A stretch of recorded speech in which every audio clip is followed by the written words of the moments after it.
পশুর প্রতি দয়া করা ও অনুগ্রহ প্রদর্শন করা, সেই রূপ ব্যবস্থা নিয়ে জবে করা যাতে পশুর অধিক কষ্ট না হয় এবং সহজেই সে প্রাণত্যাগ করতে পারে। জবে যেন খুব তীক্ষ্ণ ধারালো অস্ত্র দ্বারা হয় এবং তা খুবই শীঘ্রতা ও শক্তির সাথে জবেস্থলে পেঁচানো হয়। ফলকথা, পশুর বিনা কষ্টে খুবই শীঘ্রতার সাথে তার প্রাণ বদ্ধ করাই উদ্দেশ্য।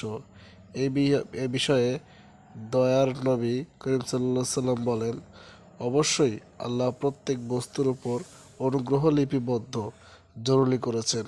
সুতরাং যখন জিহাদ বা হদ্দে হত্যা করো তখন উত্তম রূপে অনুগ্রহের সাথে হত্যা করো এবং যখন জবে করো তখন উত্তম রূপে অনুগ্রহের সাথে জবে করো। তোমাদের উচিত ছুরিকে ধারালো করা এবং বদ্ধ পশুকে আরাম দেওয়া।